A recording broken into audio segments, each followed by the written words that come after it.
Welcome back. We're continuing our study in Deuteronomy. This time we're in Deuteronomy chapter 25. And this particular section, this chapter, is more, in my view, it's more geared toward the nation. Now, with the understanding of the nation, we have to understand that Moses was giving this book of the law to the Israelite brethren of the nation as they were coming into the land. So they were going to be a settled nation in their own land. Okay, so we have that is the backdrop of the book of Deuteronomy. Moses is giving instructions from the Father Yah to the Israelite nation as they're entering into the promised land that they were promised to receive at the end of the 40 years of journeying.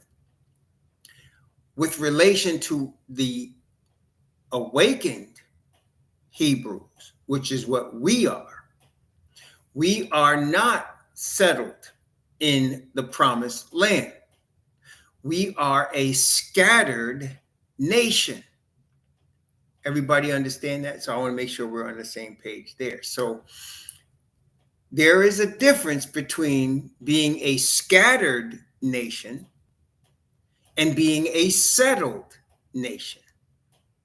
A settled nation is in their land, in their established country, and that's theirs.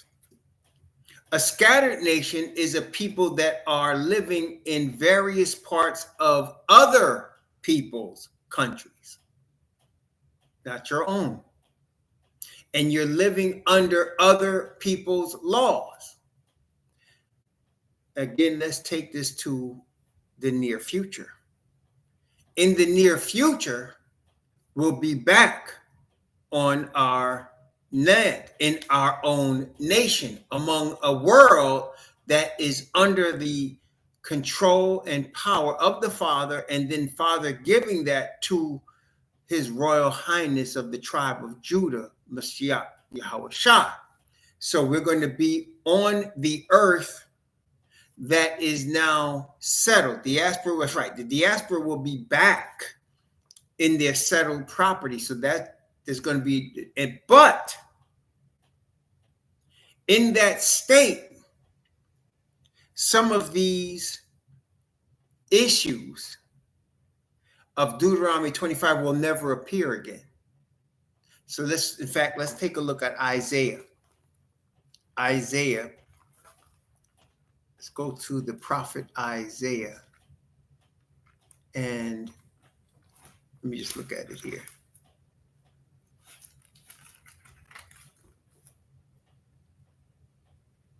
I'm going to start in Isaiah 32. I'm going to start at verse 15. And I'm going to go into Isaiah 33, but I'm not going to read the whole thing because it's 24 verses, but I'm going to start I'm going to go from 32 and read 15 to 20. And then I'm going to go down to chapter 33 and start at verse 17. Okay.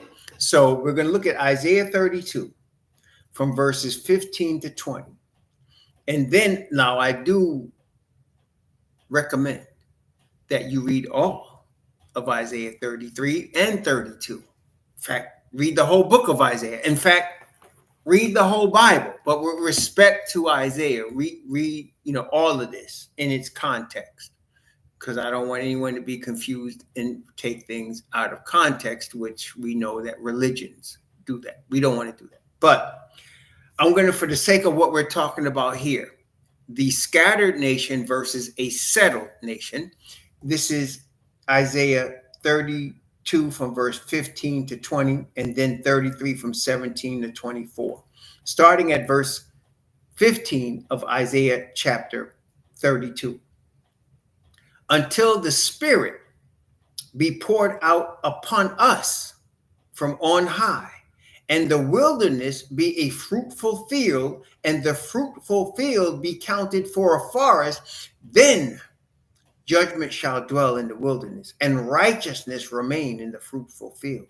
And the work of righteousness shall be peace. And the effect of righteousness, quietness, and assurance forever. And my people, that is us, my people, shall dwell in a peaceable habitation, and in sure dwellings, and in quiet resting places.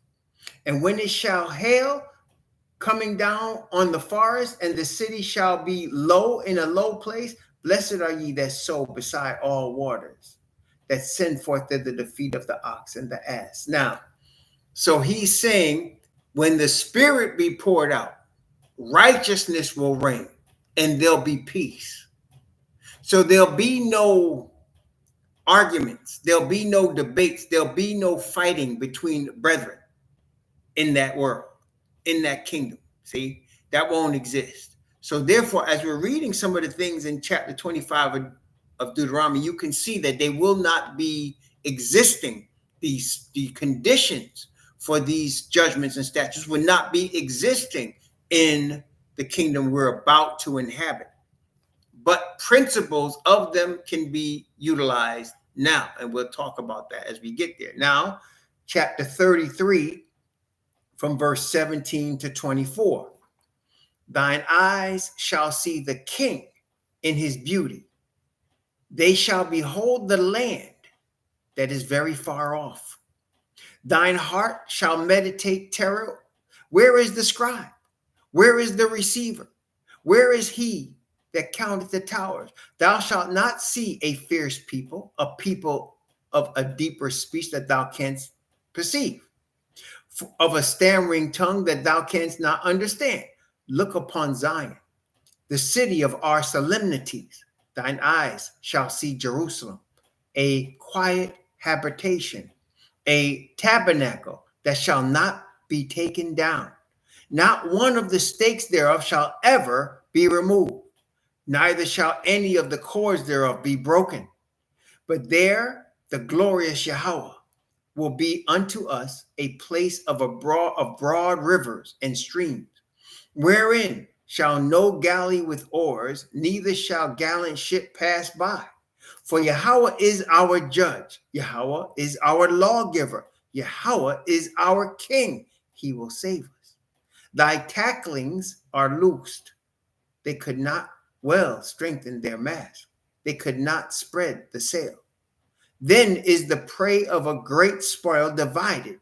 The lame shall take the prey, and the inhabitant shall not say, I am sick. The people that dwell therein shall be forgiven their iniquity. So because the Spirit is poured out, because righteousness shall reign, because we'll be completely forgiven under the grace and mercy of our Father through Messiah, because of these conditions, nobody will ever be sick. There will be no greed. Nobody will ever be trying to outdo other people. Nobody will ever be trying to be above other people. We'll all be sharing. We'll all be one. The grace will be heavy upon the land and upon the earth at that time. So there'll be no rebellion. Praise the Most High. Okay. Praise the Most High. Now, with that in mind, the Apostle Paul, in teaching the converts to the Hebrew Messiah, and I say that purposely because I want us to understand what really his epistles are about. They are not about Christianity. There is no religion of Christianity in the Bible. The word Christian, the word Christ, is an epithet. In fact, if you look it up, you will see it says epithet for the Messiah. When you think of epithet, let me ask you a question. When you think of epithet, is it a positive term? When you think of epithet, when you think of epithet, is it a positive or a negative term? Somebody says, this is an epithet. What do you think of when you hear epithet? So they have what we call a racial epithet. What is that? That's when they say the word, the N word. I don't know if you two want to let me say it, but you know what I'm talking about. That is a negative word against somebody. So generally, an epithet is somebody calling somebody something, like a name, a negative name. So when you see the 3 times in the Bible where somebody is called Christian, it's an epithet. That is why, for example, you might have been told, if you ever suffered this, like I have, where some children you affect calls you an epithet with starting with the N word, and somebody would say to you, don't be ashamed of what they call you. That's not you. Have you ever had that happen to you? I've had that happen to me. Don't be ashamed of what they call you. That's not you. And so it's no coincidence then that Peter says, if they call you Christian, don't be ashamed. So that the 3 times the word Christian is used, it is they were called this epithet. They did not call themselves this epithet. And the epithet is not a religion in the Bible. So what you have as the form of a religion called Christianity came after Paul, after John, after Messiah. This is where this came from, this religion, this organized religion, this institution called Christianity. None of the apostles, none of the believers of the first century in the Bible, and certainly none of the Hebrew Israelite prophets were Christians. Abraham was not a Christian. Neither was he a Jew. Abraham was the father of what became Judah. And he is the founding father of what is the promised nation, not religion. So there is no Judaism connected to Abraham in the Bible. That's a man-made religion, just like Christianity. Please, don't believe me. Read your Bible and see if you find Abraham creating a religion. See if you find the Messiah saying, I'm going to make this new religion that's going to do away with Abraham. See if you find it.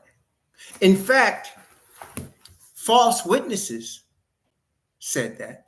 Acts chapter 6. False witnesses said that. Acts chapter 6.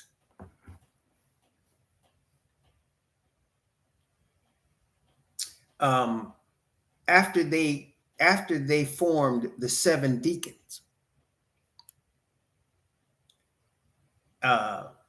Let's go from there. After they formed the 7 deacons, and the 7 deacons had the apostles lay their hands on them. Laying of hands was a doctrine, meaning the spirit that the apostles were anointed with was now being shared and passed on to the 7 deacons. I'm going to begin at verse 6. This is Acts chapter 6. I'm going to begin at verse 6. And I want you to pay particular attention when you get to the end of chapter 6 of what the false witnesses were saying. Whom they set before the apostles, and when they had prayed and laid their hands on them, the word of Yahweh increased, and the number of the disciples multiplied in Jerusalem greatly. And a great company of the priests were obedient to the faith of Messiah, which we know to be the Father's righteousness by the word. And Stephen, full of faith and power, did great wonders and miracles among the people. Then there arose certain of the synagogue, which is called the synagogue of the Libertines and Cyrenians and Alexandrians. Stop. Libertines, Cyrenians, and Alexandrians. Where were they from, y'all? Where were these Hebrews living that are called Libertines, Cyrenians, and Alexandrians? Where were they? Where would you call that place today in this millennium in which we live? Where would you call Libertines, Cyrenians? No, no, no. Libertines is short for Libyans. Cyrenians is from Cyrene. And Alexandria was what was called Kemet. So where am I talking? Libyans, North Africans, Egyptians. Libyans. Remember the man that bore the cross of Messiah? He came out of Cyrene. That's North Africa. That's from Pathros. Alexandria was what the Greeks renamed as the capital of Egypt, out of Alexander and Ptolemy. So these men were from Africa, and they were from synagogues in Africa. Y'all catching that? Libertines, if you look it up, it's Libyan. It's Libya. The origin would be one of the sons of Ham.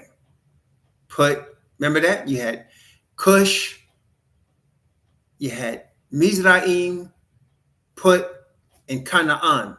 Put is the one that is the Libyan. Then you had Cyrene, which is also North African. And of course, Alexandria is easiest, from Alexandria, which is Egypt. All of those are the continent of what we now call Africa. And it says here, they were in a synagogue from these places. See, brethren, since the time of the Babylonians, our people have been scattered on that continent. It didn't just start, the scattering didn't just start with the Romans. On the day of Pentecost, the Bible says there were Hebrews from all over the earth, spoke different languages, because we had been scattered already. Paul himself was from Cyprus. He was raised in Cyprus, which is off the Mediterranean. See? But these brothers who are against the message, they were from synagogues in the continent of Africa. Y'all got me? Okay. All right. So these African Hebrews and them of Cilicia and of Asia, that would be Asia Minor, which is now called Turkey, and Cilicia, which is the Mediterranean, again, Cyprus in that area, disputing with Stephen. They were disputing with Stephen, verse 10.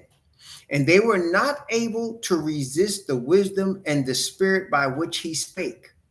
Then they suborned men which said, we have heard him speak this is where the false witnesses come. We have heard him speak blasphemous words against Moses and against Yahweh. So they were false witnesses saying Stephen was speaking against Moses. So it wasn't like Stephen was actually speaking against Moses. They were bearing false witness to say Stephen was speaking against Moses. And they stirred up the people and the elders and the scribes and came upon him and caught him and brought him to the council and set up false witnesses, which said, this man ceaseth not to speak blasphemous words, against this holy place and against this law. So for them to say that he was speaking against this law was a lie, which indicates he was not speaking against the law.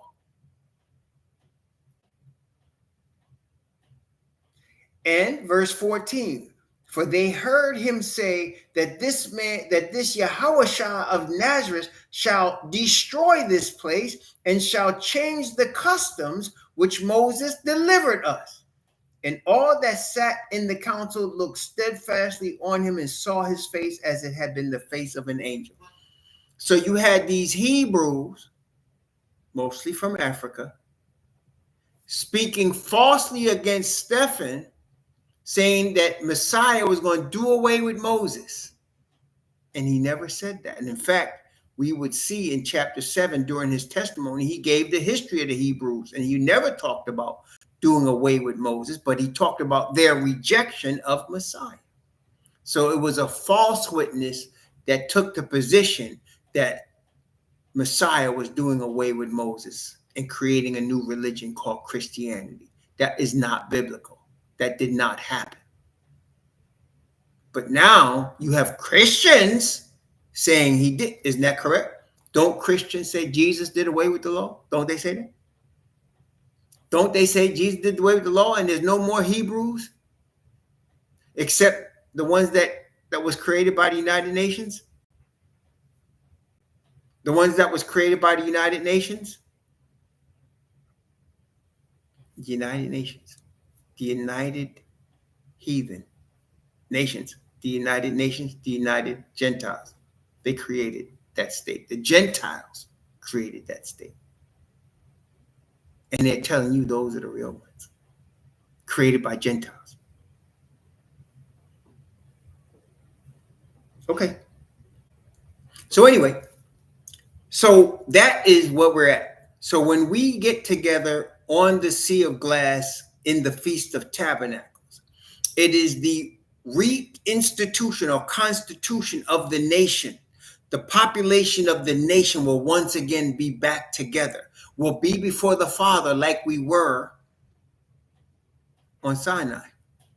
Except this time, it's not temporary.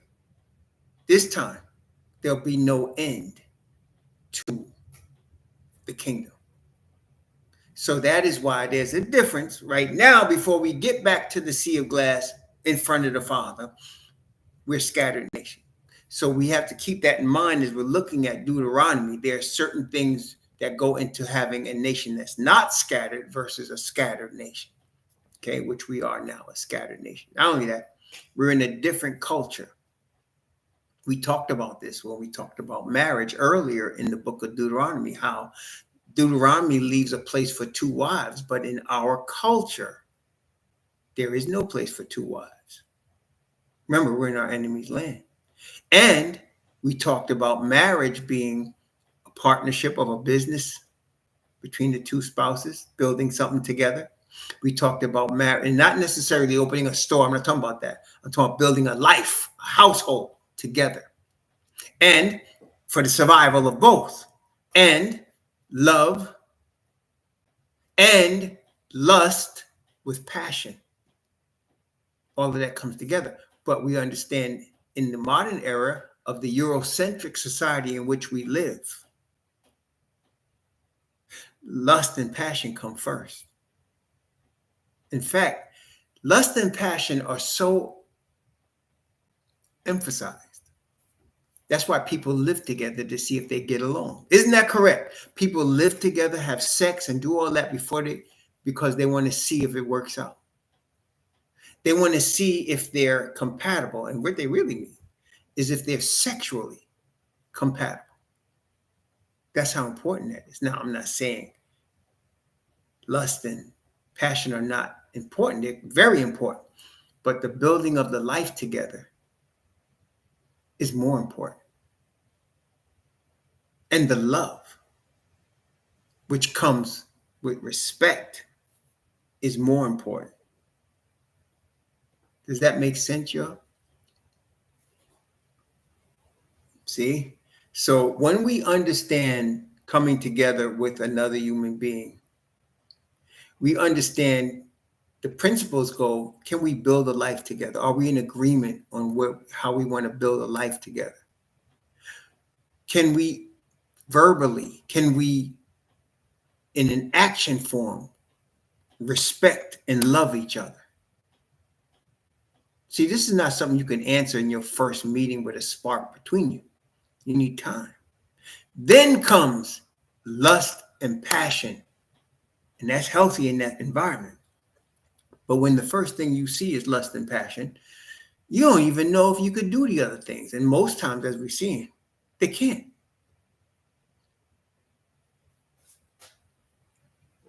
Okay. So the building of a nation is based on these principles of the man and the woman coming together, which is why Moses was sharing that stuff. Now let's go to Deuteronomy chapter 25.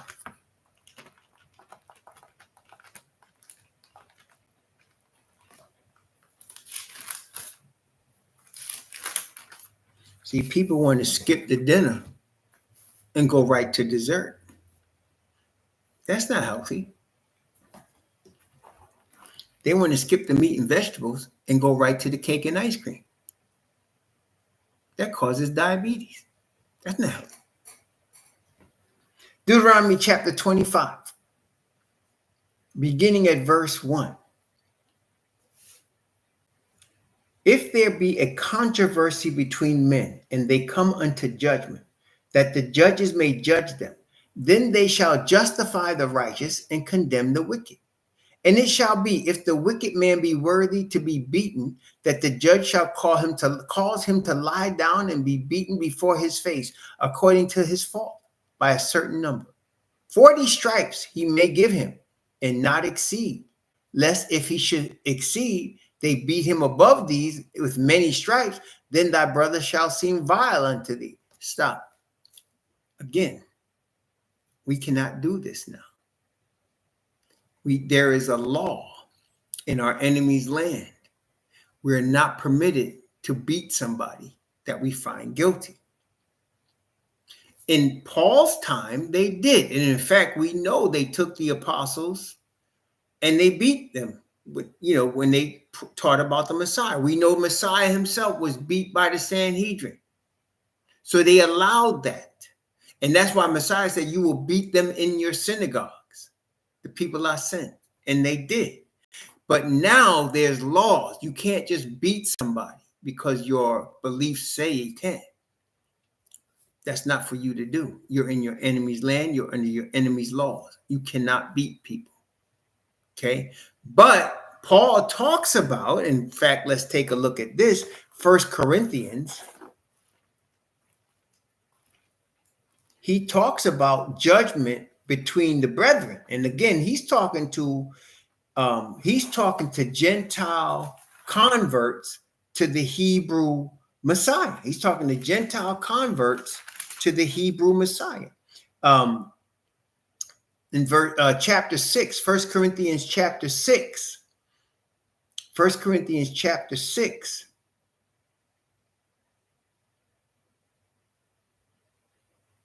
I'm going to read from verse 1 down to verse 10. 1 Corinthians chapter 6, from 1 to 10. Dare any of you having a matter against another go to law before the unjust and not before the saints? Do ye not know that the saints shall judge the world? And if the world be judged by you, are ye unworthy to judge the smallest matters? Know ye not that we shall judge angels? How much more things that pertain to this life? If then ye have judgments of things pertaining to this life, set them to judge who are least esteemed in the church. I speak to your shame. It is so that there is not a wise man among you? No, not one that shall be able to judge between his brethren. But brother goeth to law with brother, and that before unbelievers. Now, therefore, there is utterly a fault among you, because ye go to law with one another. Why do ye not rather take the wrong? Why do ye not rather suffer yourselves to be defrauded? Nay, ye do wrong and defraud, and that your brethren. Know ye not that the unrighteous shall not inherit the kingdom of Yahweh? Be not deceived, neither fornicators, nor idolaters, nor adulterers, nor effeminate, nor abusers of themselves with mankind, nor thieves, nor drunkards, nor covetous, nor drunkards, nor revilers, nor extortioners shall inherit the kingdom of Yahweh. And such, well, let me stop right there. So he is saying if there's a brethren of, if there a congregation, an assembly of brethren, and you have an issue with a brother, you should take it to the brother in the congregation, the assembly. Don't go to the worldly law with respect to it. And all the people involved should understand if you're doing wrong, because there are people that under a religious guise will do wrong to people that's supposed to be their brother. There are people that will do that. But you must understand with those type of people, they're going to get what they got coming. They're going to get what they got coming. Okay? They're going to get what they got coming. Nobody gets over. People just think they get over. But nobody gets over. Okay? People think they get over. But they don't get over. Let me see here.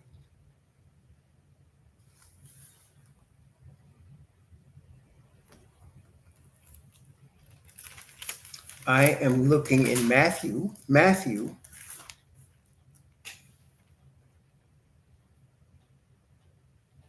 chapter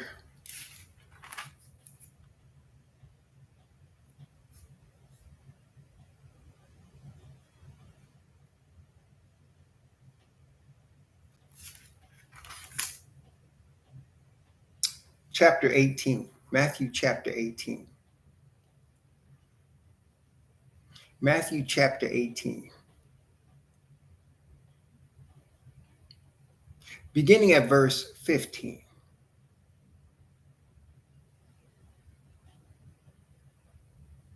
Beginning at verse 15, Matthew chapter 18. I'm going to begin at verse 15 and go down to verse 20. Matthew chapter 18, 15 to 20. Matthew chapter 18 from verse 15 to verse 20. Moreover, if thy brother shall trespass against thee, go and tell him his fault between thee and him alone. If he hear thee, thou hast gained thy brother. But if he will not hear thee, then take with thee one or two more, that in the mouth of 2 or 3 witnesses every word may be established.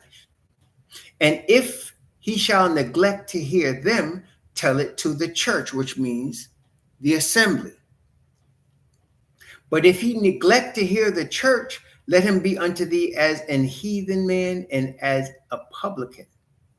Verily I say unto you, whatsoever ye shall bind on earth shall be bound in heaven, and whatsoever ye shall loose on earth shall be loosed in heaven. Again, I say unto you, that if 2 of you shall agree on earth as touching anything that they shall ask, it shall be done for them of my Father, which is in heaven. For where 2 or 3 are gathered together in my name, there am I in the midst of them. So you got a disagreement with a brother or sister. Go to the brother and sister with respect to your disagreement and explain to them what your problem is. If they don't want to hear you, take 2 or 3 others. Set in the mouth of 2 or 3 witnesses. Explain the situation, all of y'all together, and let the 2 or 3 brothers judge the situation. And if the person will not hear that, let him be as a heathen. In other words, if you can't trust a heathen, don't trust them. Learn your lesson. Because there are people of the bloodline that will act as the heathen with respect to matters, especially if you're dealing with money, which is usually the situation. Somebody has done wrong or felt like they're done wrong. then what you going to do, right? What you going to do? This has happened. Like I said, I've been blessed. I've had all these experiences. I used to originate mortgages. A mortgage originator, I don't know if they still have them, but a mortgage originator is the person that takes your mortgage application and then takes it to the financial institution for them to approve it or disapprove it. That's the mortgage originator. They originate the mortgage application. I used to do that. And there was a sister in the church I was going to that was looking for a mortgage. She did not qualify for the mortgage. And I was trying to push it through anyway. But my underwriters would not do it. They said, no, she just doesn't qualify for the mortgage. So I came back to the sister and told her, you don't qualify for the mortgage. And she said, you did me wrong. And I said, I was trying to help you. So before 2 weeks was over, the whole church heard how I did this sister wrong. And it made no sense. I was on commission. I want the mortgage to go through. Why would I not want her to have the mortgage? But see, she didn't come to me. And she didn't even bring 2 or 3 witnesses. She started getting on the phone. And then the whole church heard about how I did this sister wrong on the mortgage. And then all of a sudden I became a thief. Didn't take nothing from her. But that's how churches operate. She didn't qualify for the mortgage. I would have loved to give it to her. But that is why Matthew 18 exists. You bring it to the person. You don't gossip about it. And then if you're not satisfied with the answer, you get 2 or 3 other witnesses and you bring them, hopefully wise people that you respect as elders. Bring them and hear it again. And let's see what the judgment is and respect the judgment. Okay? Respect the judgment. Now, again, when we get into our nation, our own kingdom, this will not exist. There'll be none of this. Okay, none of this will exist. There'll be nobody arguing about being wronged by another person, as we already read in Isaiah. There'll be none of that. That won't exist. And as, of course, Revelation chapter 21 shows us, there'll be no more of that. There'll be no lying. There'll be no greed. There'll be no unjustness, no unrighteousness in the kingdom. So this won't exist. But here, it does exist. It does exist, right? You know, and this has happened to me a couple of times. And like I said, I know there's people that have no conscience. And that's what really will surprise you. You consider somebody a brother, and then they try to do you wrong, and they have no conscience about doing you wrong. That's where you get surprised. That's where you get surprised. And that has happened to me more than once. Especially, and it's funny, it really only happened dealing with us. Nobody from other nations ever accused me of anything like that. But our people, oh yes. Oh yes. They did. Even with documentation and witnesses and everything. When somebody is greedy and they want to do you wrong, they're going to try to do you wrong. Period. Had that happen more than once or twice. And I learned. That's when I started to understand later, brethren, Judas is one of us. Judas is not from the other side. Judas is not from your fed. Judas comes from among us. It's amazing. But yeah, it is. It's self-hate. And it's feeling disrespect for your own because you hate yourself. So you disrespect people that look like you. And we have been brainwashed to do that. We don't even trust each other. And it's amazing. I've seen this when I was dealing with people that became professional athletes. People that look like us would approach them as possible agents, and they would not trust them. But when the Amalekites came, they trusted them. I even heard one brother say, "Oh, they're good with money. They'll do right by you." I heard them say that, and I couldn't believe what I was hearing. But that's how people deal with it. That's how it works, brother. So yes, it's just, again, that is a function of our enslavement and our brainwashing in our enemy's land. All of that is a function of that. We disrespect each other. We look to get over on each other. We have no problems killing each other. Now, one of them, we ain't gonna do that to. But one of us, oh yeah. Judas comes from Judas. It's interesting that his name is Judas. Judas is Greek for Judah. You know that, right? Judas is Greek for Judah. So who betrayed the Messiah? Judah did. One of us. Praise the Most High. So we don't give stripes to anybody. We don't beat anybody. That's not our position in our scattered state. But we do bring our issues if we can. See, now we're scattered. We're so scattered we don't even have like congregations or assemblies. Here we are assembling, online, and then once a year we assemble right in the resort. But we don't have enough people to assemble. Some people do, but it's not something that's we always do. Maybe we will before it all hits the fan, which is shortly. We'll get together. Speaking of that, I'm not going to go into detail now, but I did mention to you all, my wife and I are going to Colombia. This Colombian trip is a scouting trip to see if the Most High, where he's leading us to another country. And soon I'm going to have a Zoom call where if there's any other of you that are interested in possibly joining us in another country, we could talk about it. But we'll go into that later. I just want to drop that out to y'all for now.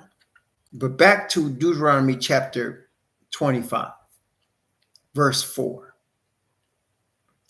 Thou shalt not muzzle the ox that treadeth out the corn. Thou shalt not muzzle the ox that treadeth out the corn. Paul brought that up, didn't he?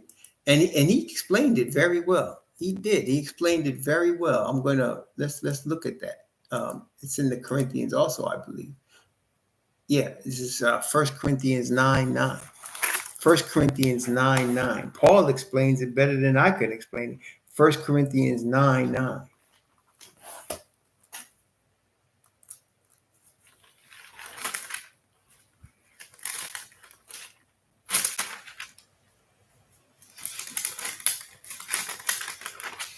I'm going to start at verse 1 for context. So 1 Corinthians chapter 9, beginning at verse 1.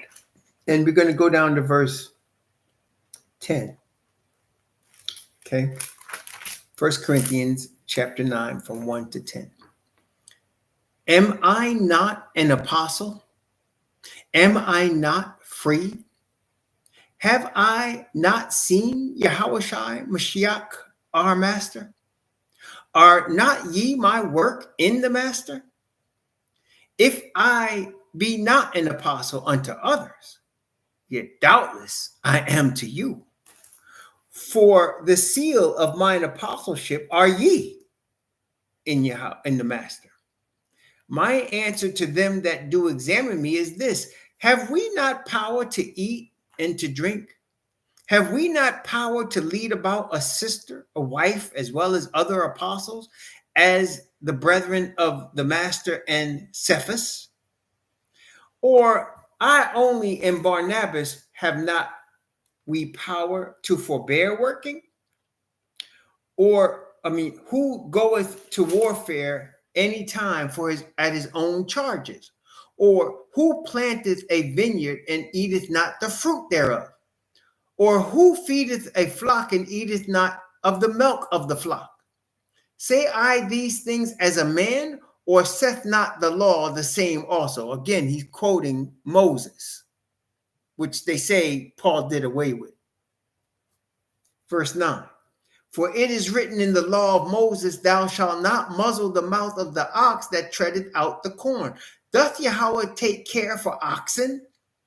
Or saith he it altogether for our sakes? For our sakes, no doubt, this is written, that he that ploweth should plow in hope, and he that thresheth in hope should be partakers of the hope. So, what is he saying? As a minister of the gospel, chosen by the Messiah, having personally met the Messiah, apostle to the Gentiles, he is saying, I'm entitled to receive something of you. But of course he didn't. He could have taken a wife from among them.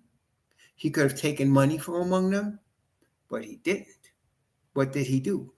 He provided his needs as making tents. He was a tent maker, and that's how he provided. But he said he could, and he said they were witnesses that he could, and that's what it means. Don't muzzle the ox that treadeth out the corn. That ox that's doing the grinding of the corn into wheat, into flour, let him eat of what he's working. Part of the curse is that we would be working in fields and we would be growing crops that we could not eat. We'd be building things that we could not live in. We'd be tilling land that we would not own. But in the word, it says, if something's working for you, they should partake of what they're creating for you. Does that make sense, y'all? Praise the Most High. Don't muzzle the ox that treadeth out the corn.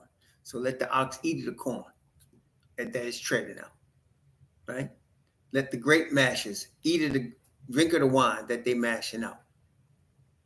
Let the field workers have some of what they are growing and collecting for the person that owns the field. But in Babylon, oh no, in Babylon, you don't get to do that. In Babylon, it belongs to a corporation, and don't you dare touch it. Yes, don't you dare touch it. But that's Babylon. Praise the Most High. Verse 5, Deuteronomy chapter 25, verse 5. Let's read this. Deuteronomy 25, beginning at verse 5 and going down to verse 10. Deuteronomy 25 from 5 to 10. If brethren dwell together and one of them die and have no child, the wife of the dead shall not marry without unto a stranger. Her husband's brother shall go in unto her and take her to him to wife, and perform the duty of an husband's brother unto him. And it shall be that the firstborn which she beareth shall succeed in the name of his brother, which is dead, that his name be not put out of Israel. If a man like not to take his brother's wife, then let his brother's wife go up to the gate unto the elders and say, my husband's brother refuses to raise up unto his brother a name in Israel. He shall not perform the duty of my husband's brother. Then the elders of his city shall call him and speak unto him, and if he stand to it and say, I like not to take her, then shall his brother's wife come unto him in the presence of the elders and loose his shoe from off his foot and spit in his face, and shall answer and say, so shall it be done unto the man that will not build up his brother's house, and his name shall be called in Israel the house of him that hath his shoe loosed. Now, we live in a culture that this will not happen. And I don't have to explain to y'all why it would not happen. So in other words, two people get married. The dude has a brother. The dude dies. The woman wants a child. The dude's brother takes this woman as his wife, even if he has another wife. And the first child born of this woman is in the name of his brother. This would not happen today. Y'all understand that would not happen. Now, there are still certain cultures. I know in Nigeria, they still do it. I don't know which tribe, but they do it in Nigeria where this is practiced. So if you have a couple and the woman wants children with the new husband and the new husband dies suddenly, a brother from the family would take her and get her pregnant. And that child would be in the name of his dead brother. There are still cultures that do that. Okay. But we're not dealing with Nigeria. We're dealing in first world cultures, Eurocentric cultures. And I'm going to tell you what, I have two brothers. If one of them got married and died, my wife ain't, that ain't happening. That ain't happening. Nah, nuh-uh. And there's no arguing. There's no arguing. See, we're not in the land. And remember now, there's two instances where this is brought up in the Bible. Three, actually. Judah, remember Judah had a son and he died. And Judah told his other son to marry her and he died. And Judas told his third son to marry her and he died. And so the woman was supposed to wait for his youngest son, right? And the youngest son wasn't given to her. So she pretended to be a harlot for Judah to get her pregnant. And when Judah got her pregnant, and Judah said, "You are more righteous than I," because his son was supposed to be the one to raise up seed to his brothers. And that didn't happen, right? That was one of the descendants of the Messiah from Judah, the boy that was born. I think there were twin boys, one of them that was born. Then the second thing is with Jesse, Obed, who was the child of Ruth with Boaz. How that happened, Ruth was married to somebody in Boaz's family. That man died. They came back. Boaz was not the next of kin, but there was another next of kin. Boaz wanted to marry Ruth, wanted to take her as one of his wives, but he had to go to the next of kin first. So they went to the next of kin. Next of kin said, "Oh, I'll take his land," because it was go to him. But he said, "Okay, you take the land, you got to take Ruth as your wife." Man said, "No, I ain't doing that." Remember, they took the man's shoe off, just like the Bible says. They took the shoe off, and Boaz had the shoe and said, "He has given me his right." And Boaz married Ruth, and Ruth had a son, Obed, who became the father of a son, Yasha, or Jesse, who became the father of a son, David. Then, of course, we know in the New Testament where the scribes and Pharisees brought this to the Messiah. There were 7 men, and they had one wife, and one had another, and there was no children. Then she died. What happens? And the Messiah said, "You don't know the power of Yah. You don't understand the resurrection. You don't understand the kingdom. There's no marriage and giving the marriage in the kingdom. In other words, nobody will die. This situation will never happen. You're not going to have a man die and leave his wife childless in the kingdom. So that's why this will never happen." People misunderstand that and say, "Well, angels are not getting married." That's not what he's saying. There's never going to be a situation where husband and wife are together and the husband dies. Not in the kingdom. They're not going to die. That's why he said you don't understand the power of Yah or the resurrection. Because that would never happen. See? So it can happen here on the earth, but not in the kingdom. It would never happen. See? So, but again, the point was to raise up the seed of the nation. It was for the nation.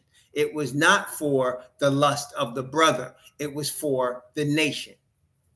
It was to build up the nation in the name of the brother that died.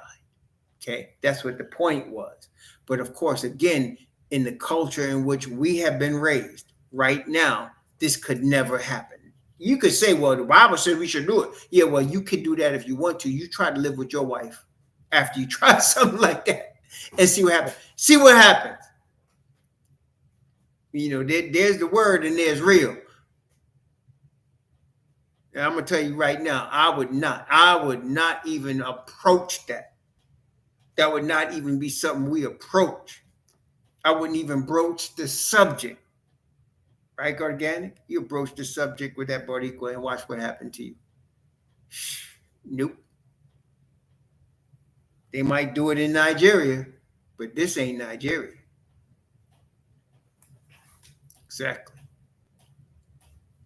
Exactly. Nope. Nope.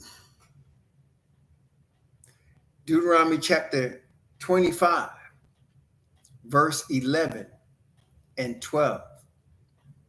When men strive together with one another, talking about two Hebrew Israelite men, and the wife of the one draweth near to deliver her husband out of the hand of him that smiteth him, and putteth forth her hand, and taketh him by the secrets. No explanation needed. Then thou shalt cut off her hand. Thine eye shall not pity her. Now, why is that? These are two Hebrew Israelites. We're talking about the nation. She ain't got no business, as far as the Most High is concerned, touching his family jewels. Because those jewels are the most precious seed on earth. And you ain't got no business messing with them, handling them. Just goes to show how precious the Hebrew Israelite seed is.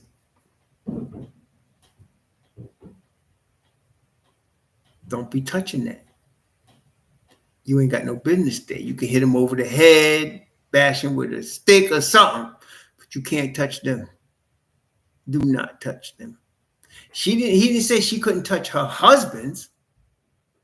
No, you can't deliver your husband by hitting him, the Hebrew Israelite.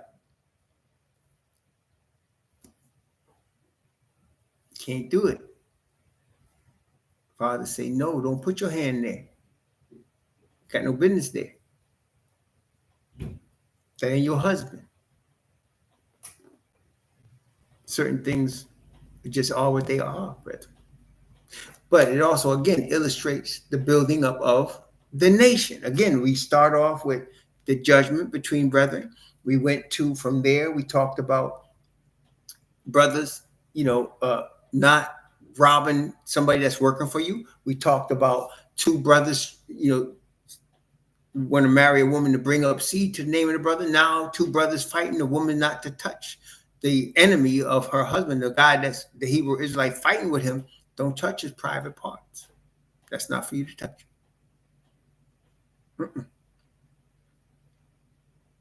Nope. Can't mess with the Jews. All of this is part of building up the nation. Again, we're a scattered nation right now in our enemy's land. And again, in the kingdom, we won't have to worry about that. There won't be two Hebrew Israelites beating each other up so that a woman have to, that ain't going to happen. Okay. Again, when the Messiah say, you don't know the power of Yah or the resurrection, he's talking about these situations. Deuteronomy chapter 25.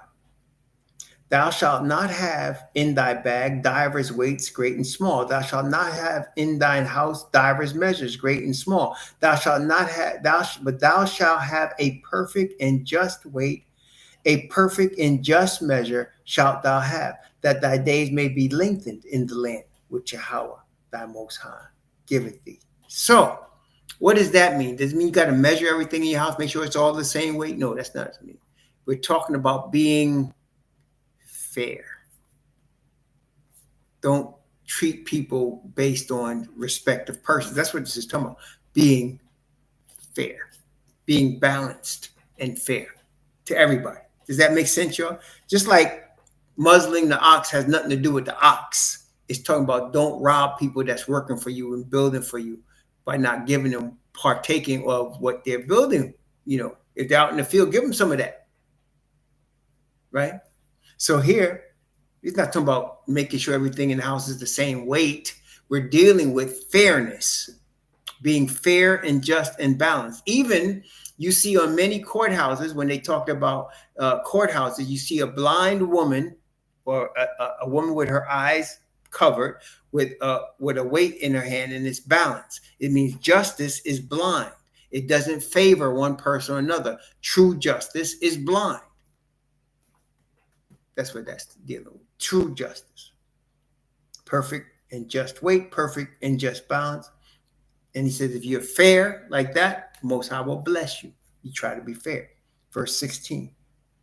For all that do such things and all that do unrighteously, see, it's about being righteous, are an abomination unto Yahweh thy Most High. Now, verse 17, talking about abominations. And he says, while we're on the subject of abominations, let's look at verse 17.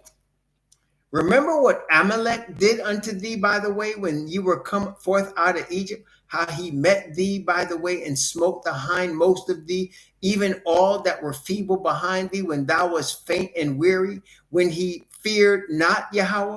Therefore it shall be, when Yahweh thy Most High have given thee rest from all thine enemies round about in the land, which Yahweh thy Most High giveth thee for an inheritance to possess it, that thou shalt blot out the remembrance of Amalek from under heaven. Thou shalt not forget it. Again, there are Edomites, and then there's Amalek. Amalek is an Edomite, but not all Edomites are Amalek. Amalek is a specific lineage of Edomite that comes from the people of Mount Hor, right? The people of Mount Hor. That was not with the rest of Esau's children. So there's Edomites and then there's Amalek. And the Amalekites became royalty. So when you see a king that's an Edomite, it's probably Amalekite, right? So you saw, like in Esther, Haman, Amalekite. They called him Haman the Agagite because Agag, an Amalekite. When you see Herod, an Amalekite. And Herod was known to be a practicer of Judaism. So Judaism came with the Amalekites, right? The dukes of the Amalekites. So there you have it. And he said they're going to be blotted out when we get the land from under heaven. Thou shalt blot them out from under heaven. And again, you don't have to guess who they are. Who is against you? Who is impersonating you? Who is taking your land? Who are claiming Zion and they don't got no Zion? Who is claiming the power of the nations to take land that don't belong to them? They'll let themselves be known. You don't have to worry about it. And you also know by understanding them letting themselves be known what's going to happen to them. You can see it. Praise the Most High. Okay? Bible shows us. See, they show themselves. You don't got to worry about it. They show themselves. They show themselves by their actions, by their stances, by how they treat you, the royal house of Judah, how they treat you. They show themselves. Okay? You ain't got to worry about it. Don't have to worry about pointing them out. They show themselves. Just recognize what the word says and how it's described and just look at it and say, oh, if it walks like a duck and quacks like a duck, it's probably a duck. There you go. There you have it. Praise the Most High. Praise the Most High. Well, certainly interesting chapter, wasn't it? I'd say so. May the Most High bless you and keep you. May he cause his face to shine upon you and be gracious unto you. And may he lift up his countenance upon you and give you peace. Shalom, Hebrew Israelite family.